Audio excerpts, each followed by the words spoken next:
নমস্কাৰ বন্ধুসকল, মই আজি লৈছোঁ ক্লাছ 8ৰ অসমীয়া পাৰ্ট 1। এই পাৰ্ট 1ৰ আমি আজি সকলোখিনি কোৱেশ্চন আনসাৰ কৰি দিম। তো এইখিনি যি আছে ইয়াত এই লেসনটোত 2 নম্বৰৰ পৰা ষ্টাৰ্ট হৈছে। তো এইখিনি উত্তৰ মানে সব এই লেসনৰ সকলো গোটেইখিনি আনসাৰ মানে তোমালোকক কৰাই দিম। সো ভিডিওটো শেষলৈকে চাই থাকিবা আৰু ভিডিওটো ভাল লাগিলে ভিডিওটোত এটা লাইক কৰি দিবা আৰু চেনেলটো সাবস্ক্ৰাইব কৰি দিবা। বলা আমি ভিডিওটো আৰম্ভ কৰোঁ। তো প্ৰথমতে 2 নম্বৰত আছে উত্তৰ দিয়া। তো 2 নম্বৰৰ ক আছে মুকুতা মণিটি বুলি কবিয়ে কিহক বুজাইছে। তো আমি উত্তৰ কৰিম মুকুতা মণিটি বুলি কবিয়ে নিয়ৰৰ টোপালক বুজাইছে। তো খ নম্বৰত আছে নিয়ৰক কবিয়ে কাৰ লগত তুলনা কৰিছে। তো আমি উত্তৰ কৰিম নিয়ৰক কবিয়ে মুকুতামণিৰ আৰু নিশাৰ আকাশৰ তৰাইটিৰ লগত তুলনা কৰিছে। তো গ নম্বৰ আছে নিয়ৰে হিয়াত কি সাঁচি থোৱাৰ কথা কৈছে। তো আমি উত্তৰ কৰিম নিয়ৰে নিজম আকাশৰ নিচুক কথাটি হিয়াত সাঁচি থোৱাৰ কথা কৈছে। তো এতিয়া আছে ঘ নম্বৰত আছে ফুলনিত কি ছিগি ৰৈ গ'ল। তো আমি উত্তৰ কৰিম ফুলনিত নিশা নাচা নাচনীৰ ডিঙিৰ মণি ছিগি ৰৈ গ'ল। তো এতিয়া আছে অঙ নম্বৰত কৈছে কি হুৰি থকাৰ কথা কৈছে। অঙ নম্বৰত কবিয়ে কি হুৰি থকাৰ কথা কৈছে। তো আমি উত্তৰ কৰিম কবিয়ে নিশাৰ তৰাইটি নিয়ৰ হৈ হুৰি থকাৰ কথা কৈছে। তো 3 নম্বৰত আছে কবিতাটোৰ মূলভাৱ চমুকৈ লিখা। তো আমি উত্তৰ কৰিম কবি চন্দ্ৰকুমাৰ আগৰৱালাদেৱে নিয়ৰ কবিতাটিত প্ৰকৃতিৰ এক শোভাৰ কথা বৰ্ণনা কৰিছে।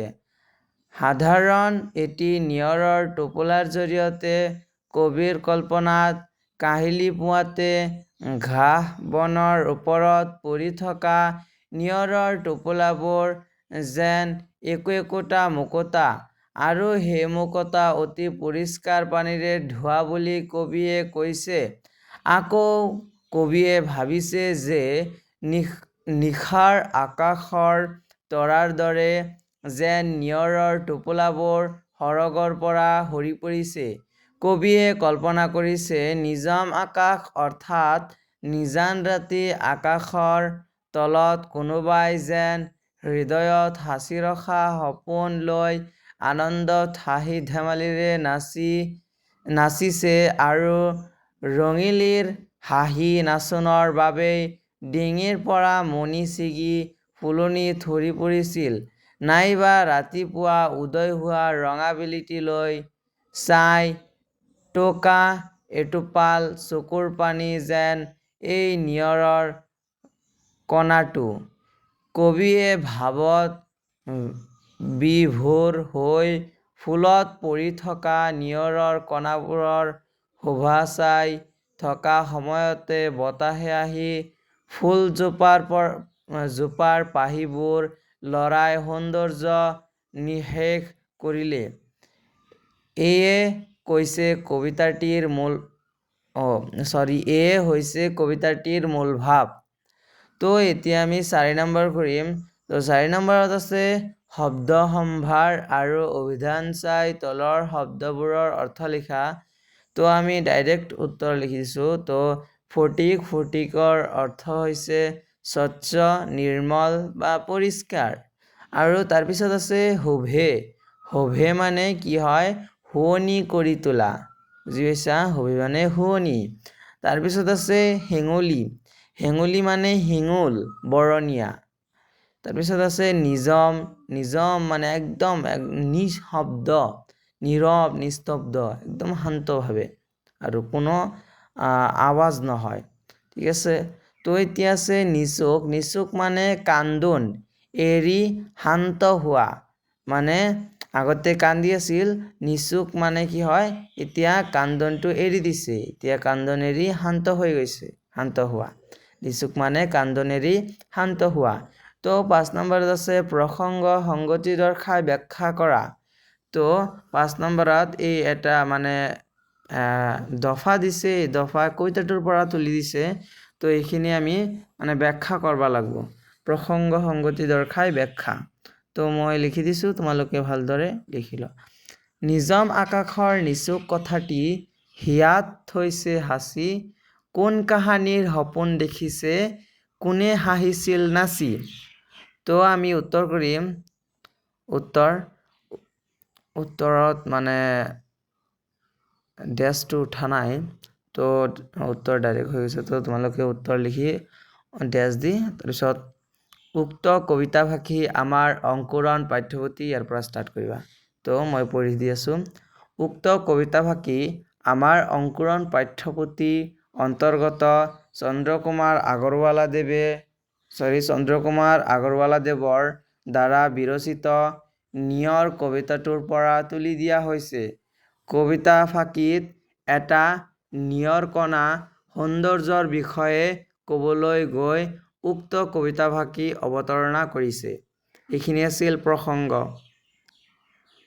তাৰপিছত প্ৰসংগ সংগতি আছিল, তাৰপিছত এইখিনি ব্যাখ্যা কৰি দিছোঁ। কবিতাটোত কবিয়ে নিয়ৰৰ কণাবোৰক বিভিন্ন ধৰণে কল্পনা কৰিছে। নিজান আকাশৰ নিচুপ কথা এটি হিয়াত সাঁচি থৈ কোনোবা নৰ্তকীয়ে আহি আনন্দত আত্মহাৰা হৈ নাচোতে ডিঙিৰ মণি সৰি পৰিল। এই মণি কবিয়ে নিয়ৰৰ টোপোলাবোৰৰ লগত তুলনা কৰিছে। নিয়ৰৰ টোপাল কবিৰ বাবে মুকুতামণিৰ দৰে মূল্যৱান আৰু অতিকৈ সৌন্দৰ্যসাধক। তো এতিয়া আমি কি কৰিম? 6 নম্বৰত আছে পাঠৰ পৰা অন্তমিল থকা শব্দবোৰ লিখা। অন্তমিল মানে শেষখিনি মিল থকা, নে ধোৱা যোৱা, উদাহৰণ দি দিছোঁ এইটো। তাৰপিছত আমি উত্তৰ কৰিম, বাহিৰ কৰি লিখি দিছোঁ 3টামান। তো হাঁচি নাচি, মণি কণি, ভাহি পাহি। তো তোমালোকে আৰু কেইটামান নিজে বাহিৰ কৰি লিখিবা। তো এতিয়া আছে 7 নম্বৰত আছে উল্লেখিত শব্দবোৰৰ সমাৰ্থক শব্দ লিখা। তো প্ৰথমতে আছে টোপনি, নিদ্ৰা, ঘুমটি। টোপনি মানে টোপনি যোৱা, আৰু তোমালোকে যে টোপনি মাৰা সেইটোৱে শ্লিপ, টোপনি ইংলিছত শ্লিপ বুলি কয়, সেইটোৱে। নিদ্ৰা, ঘুমটি। তো বেলি, সূৰ্য, ৰবি, আৰু আছে ভাস্কৰ, দিবাকৰ, এইবিলাক বহুত আছে। তোমালোকে 2টা মুখস্থ কৰিলে হৈ যাব। পানী, জল, নীৰ, এইবিলাক। তো মই জলে দি দিছোঁ এটা। তো ফুল, পুষ্প, কুসুম। তাৰপিছত নিশা মানে ৰাতি, ৰজনী, সপোন, স্বপ্ন। আৰু এটা তোমালোকে লিখি ল'ব পাৰিবা, সেইটো হ'ল সামাজিক। সেইটো বহুত ইম্পৰ্টেণ্ট হয়। তো তোমালোকে সেইটো নিজে লিখি ল'বা, মই ইয়াতে দিয়া নাই, কৈ দিছোঁ মাত্ৰ। তো আকাশ মানে কি হয়? গগন, অম্বৰ। তাৰপিছত আছে চকু, নয়ন, নেত্ৰ, লোচন বুলি কয়। তাৰপিছত বিপৰীত অৰ্থ বুজোৱা শব্দ লিখা। বিপৰীত মানে উল্টা লিখবা দিছে, মানে চিগা, যোৰা। পুৱা, গধূলি, নিজম, কোলাহল, সৰক, নৰক, দিন, ৰাতি, হাঁহি, কান্দোন। তো এতিয়া আমি 9 নম্বৰ কৰিম। 9 নম্বৰত আছে বাক্য ৰচনা কৰা। তো প্ৰথমতে আছে মুকুতা। নিয়ৰৰ কণাবোৰ মুকুতা সদৃশ, এইটো লিখিলোঁ। তাৰপিছত পাহি, ফুলৰ পাহিবোৰ বতাহত সৰি পৰিছে। তাৰপিছত আছে শোভে, গোলাপ ফুলে গোটেই বাগিচাখনত শোভা বঢ়াইছে। তাৰপিছত আছে নিচুক, বহু সময়ৰ পিছত ল'ৰাটো নিচুক হৈছে। এতিয়া আছে ফুলজুপি হ'ব, ফুলজুপি বৰ ধুনীয়া। তাৰপিছত আছে ফটিক, নৈখনৰ ফটিক পানীত পদুম ফুলবোৰ ধুনীয়াকৈ ফুলি আছে। তোমালোকে নিজে চেষ্টা কৰিব পাৰিবা, বেলেগকৈ লিখি নিজে বনাব পাৰিবা। বেলেগ লিখিলেও হ'ব, নহ'লে নোৱাৰিলে এইটোৱে লিখিবা। তোমালোকে লিখি লোৱা, চাই নিজে চেষ্টা কৰিলে ভাল হয়। তো 12 নম্বৰত আছে এটা শব্দত প্ৰকাশ কৰা ক নম্বৰত আছে যি আনৰ উন্নতি দেখিব নোৱাৰে চকু চৰহা বা পৰিশ্ৰিকাতৰ বা হিংসাকুৰীয়া। তাৰপিছত আছে খ নম্বৰ একে মাকৰ সন্তান সহোদৰ। তাৰপিছত আছে গ নম্বৰ যাৰ ঘৰ বাৰী নাই অঘৰী। তাৰপিছত আছে ঘ নম্বৰ যিজনে ভাল বেয়া বিচাৰ কৰিব নোৱাৰে অবিবেচক। তাৰপিছত আছে অঙা নম্বৰ যি আগেয়ে হোৱা নাই সেইটো হ'ব মানে অভূতপূৰ্ব। তো এনচাৰ অভূতপূৰ্ব হ'ব। তো এতিয়া 10 নম্বৰত আছে নিয়ৰ কবিতাটোত পোৱা তৰা আকাশ পানী কথা হিয়া সপোন চকু আদি শব্দ যুক্ত হৈ গঠিত খণ্ড বাক্যবোৰেৰে বাক্য ৰচনা কৰা। তো খণ্ড বাক্যৰে বাক্য ৰচনা কৰিব দিছে। তো তৰা নৰা ছিগি। তো বৰষুণ অহাৰ আগজাননী পাই সি তৰা নৰা ছিগি ঘৰ পালেগৈ। তাৰপিছত আছে আকাশত চাং পতা মানে অস্বাভাৱিক কল্পনা কৰা। আকাশত চাং পতা মানুহে উন্নতি কৰিব নোৱাৰে। তাৰপিছত আছে পানীৰ তলৰ কাঁইট। ঋতুৱে জনাই নাছিল যে বন্ধুৰ বেশেৰে তাৰ ঘৰতে পানীৰ তলৰ কাঁইট লুকাই আছিল। তাৰপিছত আছে কথা চহকী। কথা চহকী লোকক কোনেও ভাল নাপায়। এতিয়া আছে হিয়াৰ আমঠু। তাই মাক দেউতাকৰ হিয়াৰ আমঠু। তাৰপিছত আছে অলিক সপোন। তেওঁ মিছাতে অলিক সপোন দেখি সময় নষ্ট কৰিব নালাগে। চকু চৰহা। চকু চৰহা লোক সকলোৱে চকু চৰহা লোকক সকলোৱে চকু চৰহা লোক সকলোৰে অপ্ৰিয় হয়। এইটো ৰ'ব লাগছিল। তাৰপিছত আছে 14 নম্বৰ। 14 নম্বৰত আছে তলৰ বাক্যকেইটিৰ খালী ঠাইত অৰ্থৰ লগত সংগতি ৰাখি ভাঙি